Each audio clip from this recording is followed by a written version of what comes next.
Hello, and welcome to Aspects of Japanese Studies.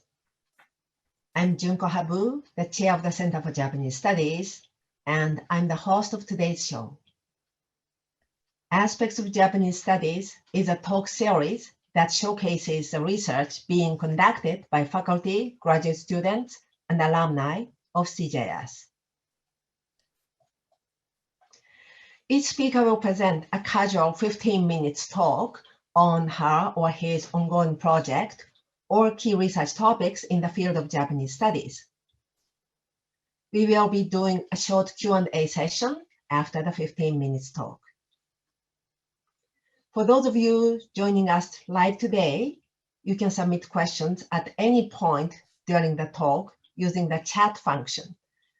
Please do not use the Q&A function. So today, I'm delighted to introduce Carl Gellert, a CJS alumni and a lecturer at Western Washington University, Bellingham. Carl received his PhD in 2018 from the Department of the History of Art at UC Berkeley, and his dissertation title was From the Earthy to the Celestial, Material Culture and Funerary Practice at Japan's 6th Century Fujinoki Kofun. This dissertation attempted to understand social and religious practice of the Kofun period from an art historical point of view. And today, I'm very excited to hear more about his work. The title of his presentation is Harnessing the Afterlife, the cross-cultural iconography and the funerary significance of the Fujinoki tomb. Fujinoki tombs are Gilt-Bronze saddle, 6th century CE. Please welcome Carl. Hello, everyone. I'm Carl Gellert. Thank you so much, Junko, for that introduction. And thank you also, Junko, Kumi, and everyone at CGS for facilitating today's talk. I am really thrilled to be back here at Berkeley to be able to share some of my research, even if it is only in this kind of virtual format. In any case, my talk today is going to revolve around a 6th century tomb called Fujinoki Kofun that was created for the burial of 2 members of Japan's Kofun period social elite. My research of this tomb first began during my time as a graduate student in Berkeley's art history department, and is a project that adopts a hybrid approach to examining Kofun period archaeological materials, combining archaeological remains, excavation data, and scientific analyses with an art historical consideration for material and visual symbolic significance. And the goal of my talk today is to present a different angle on the examination of Japanese Kofun period tombs. Instead of discussing this Fujinoki site primarily as a monument representing Japanese political authority, which has really been the focus for much of the scholarly discourse on Kofun tombs in general, my talk today really seeks to situate the Fujinoki tomb in relation to specific mortuary practices and funerary belief systems of Japan's 6th century Nara Basin. So for my talk today, I'm going to begin with a very brief summary of the Fujinoki tomb overall, before I begin to focus in on discussing a specific artifact, a gilt-bronze decorated saddle that was excavated from the site. I'll discuss first theories regarding the origin of this saddle before moving into an examination of a few specific visual motifs, looking at the relationship to mainland Asian iconography. And then I'm going to conclude today's talk by addressing the specific funerary significance that the saddle may have had within the context of 6th century Japanese beliefs regarding death and the afterlife. So in 1985, archaeologists opened for the first time the sealed burial chamber of Fujinoki Kofun, a 6th century tumulus in Japan's Nara prefecture. Excavators were surprised to discover that the tomb contained one of the most lavish collections of grave goods to have been discovered dating to the late Kofun period. The Fujinoki tomb is located in the town of Ikuruga. Constructed in the mid-6th century, the site consists of an earthen circular mound that you see here, about 8 meters tall and 48 meters in diameter, with an interior stone corridor leading to a central burial chamber. When excavated, the front of the burial chamber was found to contain a collection of ceramics, while at the rear is a stone sarcophagus that was initially discovered surrounded by sets of decorative horse tack, lamellar armor, iron weaponry, and agricultural tools. And inside of the sarcophagus itself, archaeologists discovered decomposed remains of 2 bodies that were accompanied by a gilt-bronze crown and shoes, ceremonial swords, bronze mirrors, glass beads, and numerous other gilt and silver personal ornaments. Now, among this varied assemblage of grave goods found at Fujinoki, probably the most widely researched and publicized objects are the remains of a gilt bronze saddle. This saddle was originally discovered in the gap between the sarcophagus and rear wall of the burial chamber, and it's now on permanent display at the Archaeological Institute of Kashihara. The front and rear uprights of this saddle forming the respective saddle bow in front and cantle in the back. And originally there would have been actually a wood saddle seat connecting the 2 uprights that has since decomposed. But these front and rear uprights are created from connected gilt bronze sheets in this arc-shaped design, and each are adorned with relief and engraved open-work motifs. The lower sections of both the saddlebow and cantle have a relief of twisting dragons. In the central register, we have this tortoiseshell repeated hexagon motif with inscribed animals, mythological beasts, and palmettes inside. And then at the top of the work is this U-shaped flange, which is also decorated with the relief arabesque of firebirds, dragons, and palmettes. Missing from the front saddle bow is this section here, which is intact on the rear cantle. And this depicts a relief image of a rampaging ogre. And originally, this saddle was recovered accompanied by a full set of highly ornamented riding equipment, which included horse mud guards, strap pendants, stirrups, and various other pieces of decorative horse riding equipment. Now, in general, saddles have been excavated from Japanese tombs dating from around the mid-5th through 7th centuries, including a few other examples of gilded works as well. But contrasting from other Japanese decorated saddles, this Fujinoki saddle was created using a range of diverse metalworking techniques, producing a complex composition of disparate visual motifs.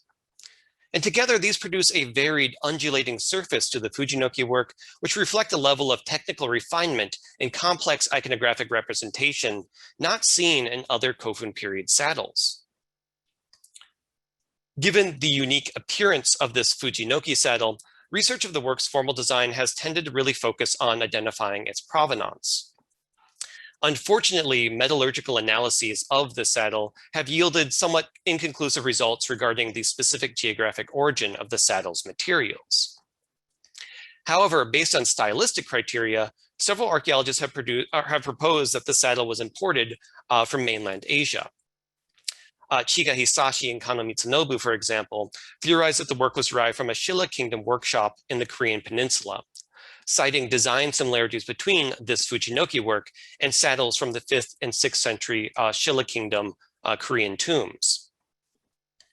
By contrast, research by Katsube Mitsuo and Suzuki Tsutomu have interpreted the Fujinoki saddle as a distinctly Japanese artifact. And they cite, for instance, that where Korean saddles were symmetrical in design, the various bestial images found on this Fujinoki work differ slightly along the left and right sides, reflecting a uniquely Japanese aesthetic for asymmetrical design. Now, ultimately, given the absence of clear sourcing data, a definitive origin for the Fujinoki work may be unattainable. But what these examinations of the saddle make clear is that the decorative engravings and relief work of the Fujinoki saddle reflect a varied origin, both in their execution and content, showing affiliations to China and Korea, as well as to Japan itself. And given the cosmopolitan design of the work, perhaps tying the manufacture of the saddle to a specific geographic location is less useful than our acknowledgement that the artifact is a result of intersecting cultural traditions. A more pressing question is why such a saddle, representing an unprecedented level of material embellishment, was placed within the Fujinoki tumulus to begin with. The general consensus is that the work served as a prestige good, reflecting the elevated status of the deceased within Nara Basin's 6th century social hierarchy. However, there is more that this saddle can tell us about Japan's early burial practices, particularly in regard to beliefs about death and the afterlife that actually underpin the creation of the Fujinoki tomb to begin with. And these spiritual concerns become more apparent as we more closely examine this saddle's visual motifs. So the majority of the images on this work have direct antecedents within funerary art in China and Korea. The ogre motif from that center plate of the cantle, for example, is similar to the design of images of rampaging ogres from Chinese Northern and Southern Dynasty period tombs. For instance, a stele from the Liang Dynasty tomb of Xiaohong features ogre images carved along its side edges. Similar to the Fujinoki saddle, these motifs are depicted as ferocious monsters, their muscular bodies poised, with their fanged mouths agape. Such Chinese examples are thought to have served as apotropaic guardian images, protecting tombs and religious sites from malevolent spirits. Many of the other images within the saddle can also be linked with similar funerary and protective associations coming from mainland Asia. Images such as ogre masks, firebirds, and dragons found throughout the Fujinoki saddle, but which I don't have time to fully explore today. Of less apparent significance, however, is this tortoiseshell pattern in the central register of the saddle bow and cantle that serves as a compositional frame for many of the individual figural motifs. The design of this pattern, consisting of hexagons connected by bars of 3 parallel lines intersecting at circles, is reminiscent of the paintings of star maps found in the ceilings of many Korean Koguryo Kingdom tombs, which show constellations of sets of circular stars connected by 1 or more parallel lines. In Japan, disc-shaped stars are also depicted in the wall paintings of several tumuli burial chambers, and full star maps eventually emerge in the Japanese archipelago at the end of the Kofun period. The similarity in the design between the Fujinoki tortoiseshell pattern and representations of constellations may indicate a conceptual correspondence that unifies these two motifs. The tortoiseshell pattern can be thought of as serving as a representation of the cosmos in general without relying on depictions of specific constellations, and several mainland examples appear to support this interpretation. The painted side chamber door of the Eastern Han Dynasty Dahuting tomb number 2 has a repeated hexagon pattern formed from sets of 3 parallel lines, intersecting at clusters of small dots, which in this case might have served as representations of groups of stars. The interior of the hexagons once again feature images of mythical animals surrounded by curling arabesques. 2 4th century Chinese Xianbei culture gilt-bronze saddles provide the earliest examples of the application of this tortoiseshell motif specifically to horse riding equipment. The openwork hexagons adorning these 2 works feature the same design of circles linked by straight bars, and again feature inscribed mythological imagery. The tradition of adorning saddles with hexagons inscribed with protective motifs passed from the Xianbei culture into Korea, appearing, for example, on a saddle from the Korean Shilla Kingdom Chenmachong tomb, before arriving in Japan, where we find it again on the Fujinoki saddle. Through tracing this lineage of images, we can find that each of the motifs on this Fujinoki work derive from a wider tradition of East Asian mortuary art. And this would imply that the Fujinoki saddle's composition was designed as a specific continuation of these pre-established visual practices. And furthermore, that the saddle had been created specifically to function within a similar funerary circumstance. So moving from the symbolic content of the visual motifs of the gilt-bronze saddle, I want to turn now at the end here to discuss the significance of this work among the Fujinoki grave good assemblage. First, to address the prevailing theory that the saddle functioned foremost as a prestige good. Implicit within this reading is the understanding that the work was obtained and used during the life of its owner, functioning as a symbol of wealth and political clout to observers of the work. The artifact was later placed within the burial chamber as a prized possession to accompany the dead into the afterlife. In this interpretation as a prestige good, the significance of the saddle lies not so much on its final placement in the tomb, but how it was used prior to burial as an object visible within the social context of 6th century Japan. And given that the Gilt-Bronze saddle was interred within the Fujinoki burial chamber, accompanied by a full set of horse riding equipment, it would initially appear that the work truly was intended as a functional piece of riding equipment. However, upon closer examination of several elements of the saddle and the horse tack, this assumption that the saddle was functional begins to break down. The saddle and several other portions of the tack are made out of gilt bronze, and they are overly large, making them ill-suited for practical usage, especially considering the small breeds of horses that were used for riding in Japan during the Kofun period. It seems more likely then that the purpose of the saddle lay somewhere beyond everyday functionality. And indeed, archaeologist Imoto Eiichi has suggested that the extensive open work and relief embellishment of the saddle indicates it was intended to serve a spiritual or talismanic purpose. Such an interpretation is supported by the decorative motifs of the work, which, as we've seen, are connected with protective funerary imagery derived from China and Korea. The celestial and mortuary motifs would seem to indicate that the saddle was created specifically to be placed in a tomb, further confounding notions that the saddle was intended to be utilized for actual riding during the life of its owner. So instead of looking at the saddle as functional tack for riding horses, perhaps the work was intended for another kind of animal, one that could be ridden by the soul of the dead following his interment in the tomb. A possible depiction of this otherworldly mount can be seen in the surviving Shilla Kingdom painting of a so-called heavenly horse, excavated from the 6th century Korean Chenmachong tomb. This image was found adorning the surface of a mud guard designed to hang along the sides of a horse.